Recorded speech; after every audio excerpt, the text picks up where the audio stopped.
हमारा next question 10th है। आइए 10th क्वेश्चन में क्या कह रहा है करते हैं हम लोग। यहाँ पर कह रहा है ladder 5 metre long is leaning against a wall, the bottom of the ladder is pulled along the ground away from the wall at the rate of 2 centimeter per second. How fast is its height on the wall decreasing when the foot of the ladder is 4 meter away from the wall? तो आइए इस question को हम लोग करते हैं solve. तो यहाँ पर सबसे पहले मान लेते हैं कि ये हमारी दीवार है, ये ग्राउंड है, यहाँ पर एक सीढ़ी लैडर ऐसे है, ठीक है। और कह रहे हैं कि ये जो लैडर है ये 5 मीटर लंबी है, इसकी लंबाई 5 मीटर है। अब कह रहे हैं आपसे कि ये बॉटम से पुल किया जा रहा है, ऐसे खींचा जा रहा है। तो जाहिर सी बात है जब इसको खींचेंगे तो इसका ये वाला लेंथ क्या होगा, बढ़ जाएगा, और ये वाला लेंथ क्या होगा, घट जाएगा। फिर आगे क्या कह रहे हैं, pull along the ground away from the wall at the rate of 2 centimetre प्रति सेकेंड, ठीक है। How fast is its height on the wall decreasing when the foot of the ladder is 4 metre away from the wall. कह रहे हैं कि अगर ये जो फुट है इस वॉल से 4 मीटर की दूरी पर है, तो आपसे पूछ रहा है बताइए कि how fast is it's Heights on the wall decreasing, मतलब ये कितनी रफ्तार से डिक्रीज करेगा। तो आइए इसमें सबसे पहले हम लोग एज्यूम कर लेते हैं कि, और लिख भी लेते हैं कि किसको क्या क्या हम लोग मान रहे हैं। तो यहाँ पर हम लोग मान लेते हैं सबसे पहले कि let A B be the ladder and O B be the wall at an instant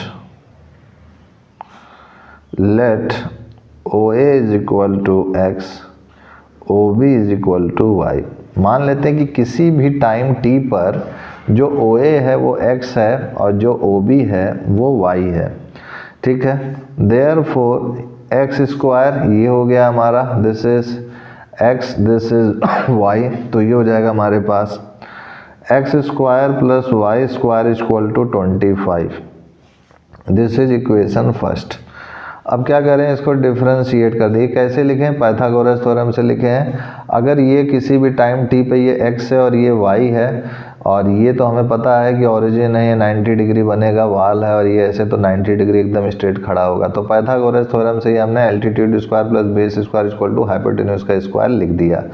अब डिफरेंशिएटिंग विद रिस्पेक्ट टू, इसको हम लोग डिफरेंशिएट कर रहे हैं टाइम के रिस्पेक्ट में। तो ये हो जाएगा हमारे पास simply 2x dx by D T, this is plus 2y dy by D T, this is equal to 0। ये हमारा 0 हो जाएगा। अब उसके बाद 2 से डिवाइड कर देंगे तो ये हो जाएगा x dx by D T, this is y dy by D T, this is equal to 0। अब यहाँ से अगर देखें कि जब हमारा x जो है 4 हो जाएगा, इसको इक्वेशन फर्स्ट मान लेते हैं, इसको सेकंड। तो कह रहे हैं when x equal to 4 metre, तो y कितना हो जाएगा यहाँ पर इक्वेशन फर्स्ट से, y स्क्वायर हो जाएगा 25 minus x square from first, यहाँ लिख देंगे। तो x की वैल्यू यहाँ पर है 4 स्क्वायर यानी 16, तो ये हो जाएगा 9। तो y की वैल्यू कितनी आ गई, 3 हो गई हमारे पास, ठीक है, ये हो गई। अब जब y की वैल्यू 3 हो गई तो ये चीज़ हमें गिवन में है कि and also dx by D T हमको गिवन में है। चूँकि ये मीटर में है और हमको जो dx बाई डी टी है ना, क्वेश्चन में क्या कह रहा है कि ये देखिए यहाँ पर अवे फ्रॉम द वॉल, कह रहे हैं the bottom of the ladder is pulled along the ground away from the wall at the rate of 2 centimetre प्रति सेकंड। कह रहे हैं कि इसको पुल किया जा रहा है, तो इसको हमने क्या माना था, x को क्या किया जा रहा है, पुल किया जा रहा है, ठीक है ना। तो ये 2 सेंटीमीटर प्रति सेकंड है, तो इसको लिख लेते हैं हम लोग यहाँ पर सिंपली। तो ये हमको दिया हुआ है 2 सेंटीमीटर है, तो इसको मीटर में बदलेंगे। तो पहले लिख लेता हूँ 2 सेंटीमीटर पर सेकंड है, इसको मीटर में बदलेंगे तो 0.02 मीटर पर सेकंड हो जाएगा। ये हो गया हमारा। तो अब इस वैल्यू को dx बाई डी टी को और y की वैल्यू को हम लोगों को पुट आउट करना है यहाँ पर, और हमें वैल्यू निकालना है। चलिए तो यहाँ लिखेंगे देयरफॉर फ्रॉम सेकंड, तो x की वैल्यू तो 4 दी हुई है, dx/dt दिया हुआ है 0.02 और y जो है दिया हुआ है 3 और this is dy/dt is equal to क्या हो गया 0। तो ये हो जाएगा हमारे पास dy/dt इज इक्वल टू हो जाएगा 4 2 जा 8 यानी 0.08 इधर आएगा तो -0.08 this is divided by 3 point हटाया तो ये हो जाएगा हमारे पास -8/300 हो जाएगा। अब इसको सॉल्व करेंगे तो ये हो जाएगा 4 2 जा 8 दिस इज 4 7 जा 28 4 5 जा 20 दिस इज 75। तो ये हो जाएगा हमारे पास dy/dt इक्वल टू हो जाएगा -2/75 दिस इज मीटर पर सेकेंड। ये मीटर पर सेकेंड है और इसको सेंटीमीटर पर सेकेंड में बदलेंगे तो कितना हो जाएगा हमारा, इसको मीटर से सेंटीमीटर में बदलेंगे तो -2 × 100/75। तो ये हो जाएगा हमारा 25 4 जा 25 3 जा यानी 8/3 -8/3 सेंटीमीटर पर सेकेंड। तो माइनस क्या बता रहा है, माइनस केवल इतना बता रहा है कि जैसे जैसे इसको पुल करेंगे वैसे वैसे ये वाला डिस्टेंस क्या होगा, डिक्रीज होगा। तो आप इसको ऐसे भी लिख सकते हैं सिंपली 8/3 सेंटीमीटर पर सेकेंड और ब्रैकेट में लिख दीजिएगा डिक्रीजिंग, मतलब ये डिक्रीज कर रहा है dy/dt। यही आपका आंसर हो गया, या फिर आप माइनस में भी लिख सकते हैं। तो इस टाइप से हमारा ये 10th क्वेश्चन हल हो चुका है। 10th के बाद आते हैं हम लोग अपने 11th क्वेश्चन की ओर। तो देखिए 11th क्वेश्चन क्या कह रहा है। 11th क्वेश्चन कह रहा है a particle moves along the curve. एक पार्टिकल है जो कि कर्व के अलोंग मूव कर रहा है 6y = x³ + 2। Find the points on the curve at which the y coordinate is changing 8 times as fast as the x coordinate। Okay तो यहाँ पर आपको सबसे पहले तो कर्व दिया हुआ है और एक चीज़ दिया हुआ है कि जो y कोऑर्डिनेट का टाइम रिस्पेक्ट में चेंजिंग है वो 8 टाइम्स है x के रिस्पेक्ट में। यानी आपको गिवन में है कि dy/dt जो है वो 8 टाइम्स है dx/dt के। This is equation first. अब कर्व आपको गिवन में है कि कर्व क्या हो जाएगा, जैसे 6y = x³ + 2 ये हो गया। तो इसको टाइम के रिस्पेक्ट में क्या करो, डिफ्रेंशिएट कर दो, differentiating with respect to t। तो ये हो जाएगा हमारा 6 this is 6 dy/dt this is ये हो जाएगा हमारा 3x² dx/dt। ओके अब यहाँ से एक तो ये dy/dt जो है 8 टाइम्स है dx/dt के, तो इसकी जगह ये लिख देते हैं। तो यहाँ लिखेंगे 6 × 8 times of dx/dt this is 3x² dx/dt। ये कहाँ से लिख रहे हैं हम लोग, फ्रॉम इक्वेशन फर्स्ट से, फ्रॉम इक्वेशन फर्स्ट। तो ये कैंसिल आउट हो गया हमारा। अब ये x² आ गया 8 × 6/3 तो 3 2 जा तो ये हो जाएगा 8 2 जा 16। देयरफॉर x = क्या आ जाएगा हमारे पास, x की वैल्यू आ गई +-4 ये हो गई। तो यहाँ लिखेंगे हे बजरंगबली, तो x हो जाएगा हमारे पास 4 सेंटीमीटर, सॉरी कोऑर्डिनेट में यहाँ पर कोई भी वैल्यू नहीं है। तो कोऑर्डिनेट केवल जो है वैल्यूज़ में है, इसका कोई साइन नहीं है। तो यहाँ पर x = 4 है अगर, तो ये हो जाएगा 6y = x³ + 2। तो यहाँ पर x की जगह 4 रख देंगे तो ये हो जाएगा 6y। तो ये हो जाएगा हमारे पास 64 + 2 this is equal to 66। Therefore y = 66/6 यानी 11।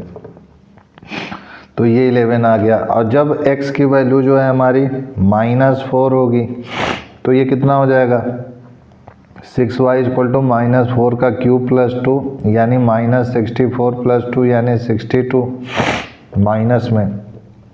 तो y हो जाएगी -62/6। तो ये हो जाएगा 31 2 बार में, सॉरी 3 बार में, 2 3 जा तो -31/3।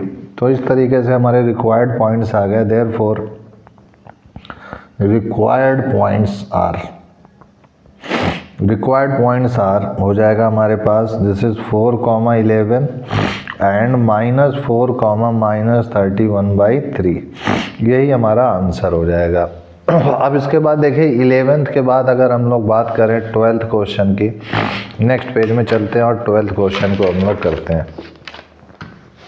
तो 12th क्वेश्चन में हमारा सिंपली हो जाएगा, सॉरी 12th क्वेश्चन है ये।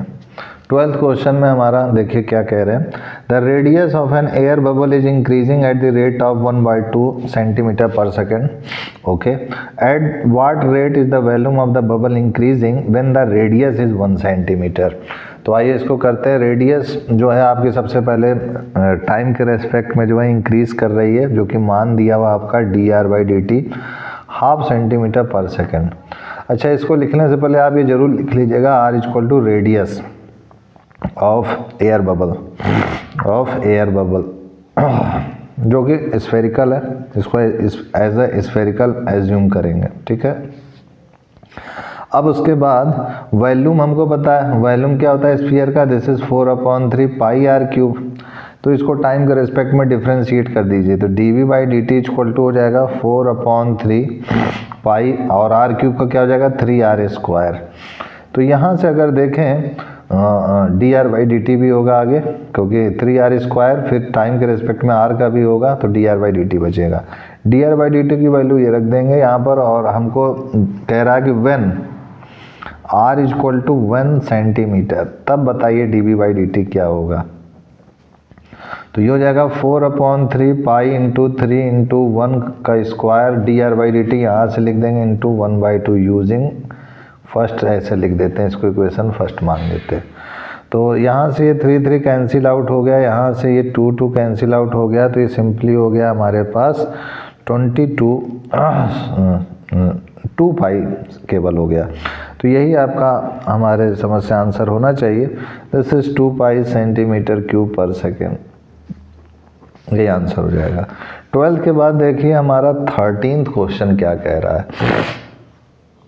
13th क्वेश्चन कह रहा है, a balloon which always remains spherical has a variable diameter, इतना दिया हुआ है, find the rate of change of its volume with respect to x। अच्छा ठीक है, rate of change of its volume पूछ रहा है और आपको डायमीटर दिया हुआ है। तो अपनी तरफ से मान लेते हैं हम लोग कि लेट डायमीटर का, ठीक है पहले ऐसे ही लिखते हैं, डायमीटर d = डायमीटर मान लेते हैं, डायमीटर ऑफ स्फीयर जो कि कितना दिया हुआ है, this is 3/2, this is 2x + 1। Okay, और r क्या है, रेडियस ऑफ द स्फीयर मान लेते हैं, this is radius of sphere, this is radius of sphere क्या हो जाएगा, डायमीटर का आधा, तो इसकी वैल्यू यहाँ रखेंगे तो 3/4 2x + 1, ये हो गया हमारा। अब वॉल्यूम ऑफ स्फीयर की बात करें अगर हम लोग, volume of sphere this is v = 4/3 pi r³, this is r³। तो r की जगह क्या हो जाएगा 3/4 2x + 1 का क्यूब। तो ये हो जाएगा हमारे पास 4/3 पाई इंटू 3 का क्यूब यानी 27, 4 का क्यूब यानी 64, दिस इज 2x + 1 का क्यूब।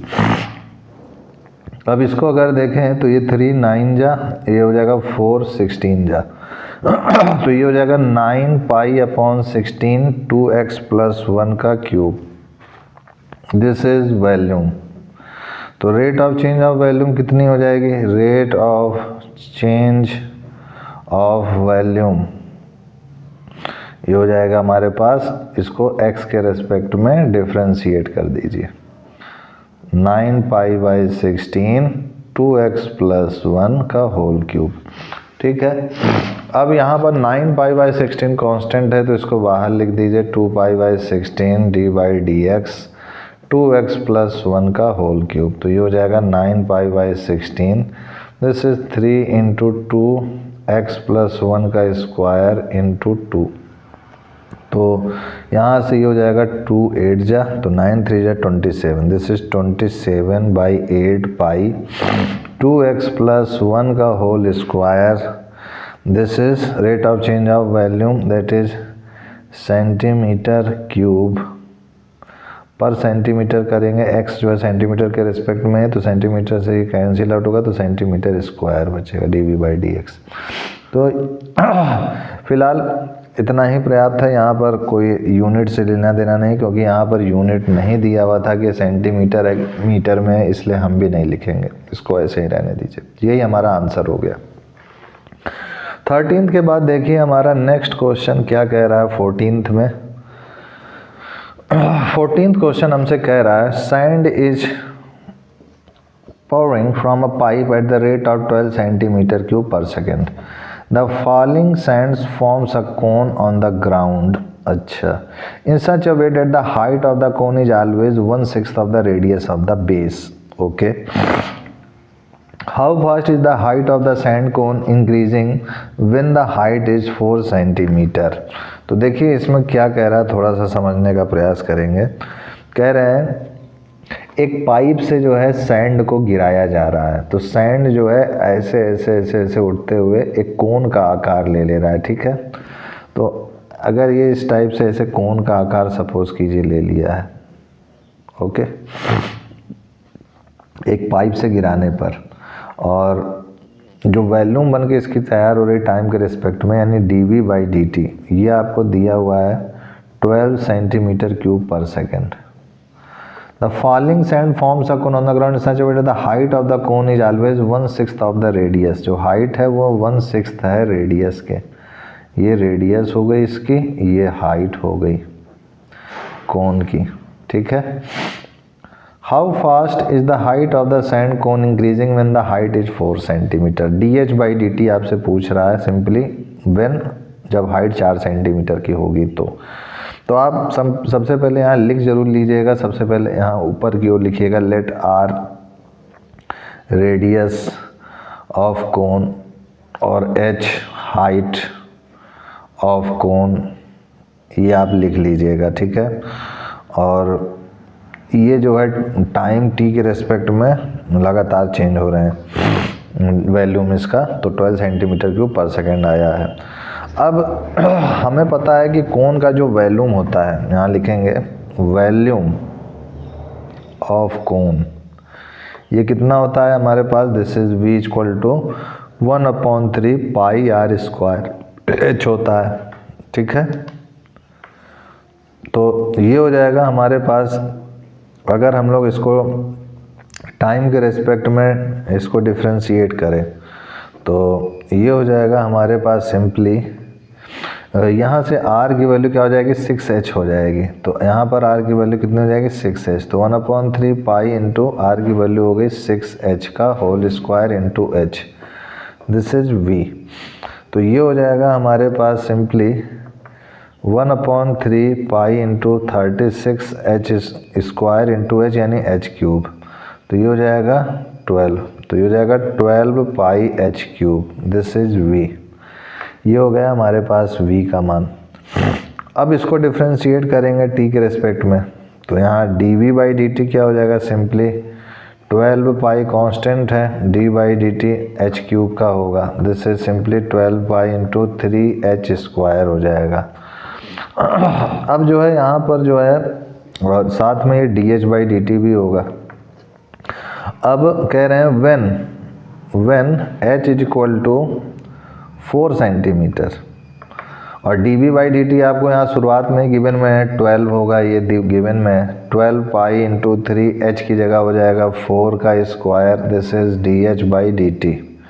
ये 12 से ये 12 कैंसिल आउट हो गया, तो ये हो जाएगा हमारे पास dh/dt = 3 π और ये 16, तो 4 स्क्वायर है हमारा, तो ये 4 स्क्वायर यानी 16 हो जाएगा, 16 3 जब 48 हो जाएगा, तो ये 1/48 π हो जाएगा और सेंटीमीटर पर सेकेंड। तो यही आपका आंसर हो जाएगा, dh/dt का वैल्यू हो जाएगा 1/48 π सेंटीमीटर पर सेकेंड। तो इस टाइप से आप इसको करेंगे। तो यहाँ पर ये जरूर लिख दीजिएगा यूजिंग फर्स्ट। तो तो इसको जो है जो गिवन में है इसको फर्स्ट मान लिया है हमने, ठीक है। तो इस टाइप से हमारा ये हल हो गया।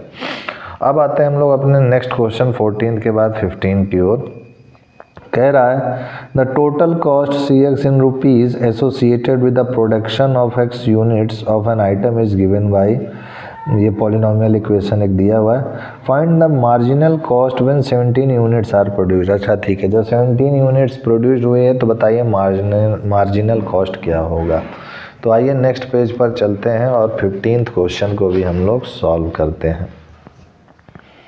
तो 15th क्वेश्चन में है, सबसे पहले आपको मार्जिनल कॉस्ट क्या होता है ये लिखेंगे। This is marginal cost, this is MC, इसे हमने इसको रिप्रेजेंट किया है। ये क्या होता है, instantaneous rate of change of total cost at any level of output, at any level of output. अब इसके बाद इसको जो है this is DC/dx, rate of change of total cost at any level of output is DC/dx, ये हमने मान लिया। अब हमको जो C जो है x के रेस्पेक्ट में फंक्शन में क्या दिया हुआ है, 0.007 x cube minus 0.003 x square plus 15x plus 4000। तो ये हो जाएगा हमारे पास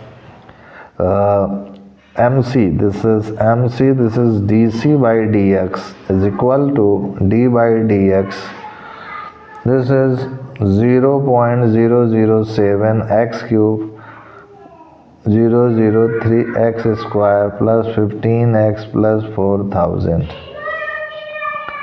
तो ये हो जाएगा हमारे पास 0.007 into 3x square minus 0.003 into 2x plus 15, और ये 0 हो जाएगा, 4000 का क्या हो जाएगा 0। अब लिखेंगे यहाँ पर when x is equal to 17, जब x की वैल्यू 17 लिखेंगे तो DC/dx when x is equal to 17 करेंगे तो 0.007 टू 3 इंटू 17 का square minus 0.003 into 2 into 17 plus 15, ये हो गया हमारे पास। इसको अगर सॉल्व करेंगे तो ये हो जाएगा हमारा, मल्टीप्लाई अगर करते हैं तो मैं इसको कैलकुलेटर से कर लेता हूँ, आप जो है खुद से कीजिएगा। तो ये हमारा आ जाएगा 6.069 माइनस ये हो जाएगा हमारे पास 0.102, दिस इज 15। अब इसको जो है हम लोग सॉल्व करेंगे तो आ जाएगा 20.967। तो यही आपका मार्जिनल कॉस्ट हो गया है रुपीज़ में 20.967, जो कि अप्रॉक्सीमेटली 20.97 रुपीज़। तो यही आपका आंसर हो जाएगा। 15th के बाद देखिए हमारा नेक्स्ट क्वेश्चन 16th में क्या कह रहा है। 16th क्वेश्चन हमसे कह रहा है the total revenue in rupees received from the sale of x units of a product is given by RX is equal to 13x square plus 26x plus 15। तो ये हो जाएगा हमारे पास, फिर से वही चीज़, let marginal revenue MR, this is equal to rate of change of total revenue, this is total revenue with respect to the number of items sold at an instant। Okay, तो इसको अगर मैथमेटिकली दिखाएं तो क्या होगा, इसका mathematically हो जाएगा DR/dx, this is marginal revenue. अब हमको R की वैल्यू दी हुई है तो D/dx, RX का मान क्या दिया हुआ है, RX फंक्शन में है तो ये क्या दिया हुआ है हमारा 13x square plus 26x plus 15। Okay, तो ये हो जाएगा हमारे पास, अगर इसको सॉल्व करेंगे तो ये 13 2 जा 26 x प्लस 26 और x की वैल्यू कह रहे हैं अगर 7 हो, कह रहे हैं यहाँ लिख दीजिए व्हेन x इक्वल टू 7, तो MR आपका क्या हो जाएगा, यानी मार्जिनल रेवेन्यू 26 इंटू 7 प्लस 26, तो ये हो जाएगा हमारे पास 7 1 8 यानी 26 गुणे 8 यानी 208। तो ये 208 आपका रुपीज़ में मार्जिनल रेवेन्यू आंसर हो जाएगा। तो इस टाइप से आपका ये 16th क्वेश्चन भी हल हो गया। 16th के बाद देखिए 17th क्वेश्चन क्या कह रहा है। Choose the correct answer from the question 17 and 18। The rate of change of the area of a circle with respect to its radius r at r equal to 6 centimetre is. तो यहाँ पर are की value दी हुई है 6 centimetre. तो marginal revenue ये सब तो हो गया ख़त्म। अब आर की वैल्यू मान लेते हैं पहले कि लेट, ऐसे let R equal to small R मानते हैं, small R radius of circle. तो एरिया क्या हो जाएगा pi R square, this is area. तो D A upon D R क्या हो जाएगा, दिस इज 2 पाई आर। अब कह रहे हैं कि जब आर की वैल्यू